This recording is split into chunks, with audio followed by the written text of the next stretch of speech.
Pancasila di era reformasi. Peralihan era Orde Baru menuju era reformasi, terdapat peristiwa penting yang mendasarinya, yaitu demo yang dilakukan oleh para mahasiswa di gedung DPR yang salah satu tuntutannya adalah menuntut turun Presiden Soeharto dari jabatan presiden setelah menjabat selama 32 tahun. Tanggal 19 Mei tahun 1998 menjadi titik balik penting dalam sejarah Indonesia. Krisis ekonomi, ketidakadilan, dan lemahnya kebebasan berpendapat membuat rakyat, terutama mahasiswa, turun ke jalan menuntut perubahan. Peristiwa ini dikenal sebagai Reformasi 1998.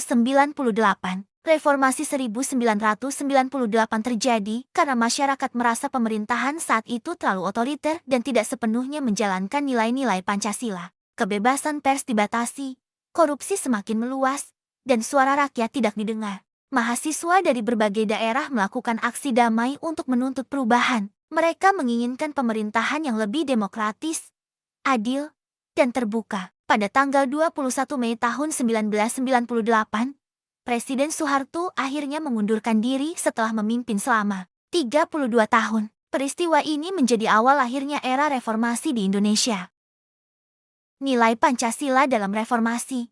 Setelah tahun 1998, Indonesia memasuki era reformasi. Pada masa ini, nilai-nilai Pancasila mulai diterapkan secara lebih demokratis dan terbuka. Nilai sila keempat, yaitu kerakyatan yang dipimpin oleh hikmat kebijaksanaan dalam permusyawaratan atau perwakilan, terlihat dari adanya pemilu yang lebih bebas dan transparan. Bahkan sejak tahun 2004, presiden dipilih langsung oleh rakyat. Hal ini menunjukkan bahwa rakyat memiliki peran yang lebih besar dalam pemerintahan. Nilai sila kedua, yaitu kemanusiaan yang adil dan beradab, tercermin dari semakin dihargainya hak asasi manusia dan kebebasan masyarakat untuk menyampaikan pendapat. Selain itu, sila ketiga, persatuan Indonesia, tetap menjadi pedoman penting untuk menjaga persatuan bangsa di tengah keberagaman suku, agama, dan budaya, terutama menghadapi tantangan seperti konflik sosial, intoleransi, korupsi, dan pengaruh globalisasi. Refleksi dan relevansi bagi generasi muda.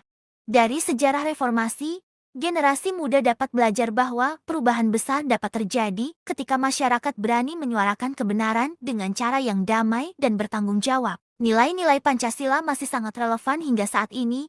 Generasi muda harus menggunakan kebebasan berpendapat secara bijak, menghargai perbedaan, serta ikut menjaga persatuan bangsa. Di era media sosial, Pancasila juga menjadi pedoman agar kita tidak mudah terprovokasi oleh hoaks, ujaran kebencian, dan perpecahan.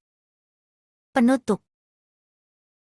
Sejarah reformasi mengajarkan bahwa Pancasila bukan hanya simbol negara, tetapi juga pedoman dalam membangun Indonesia yang lebih adil, demokratis, dan bersatu.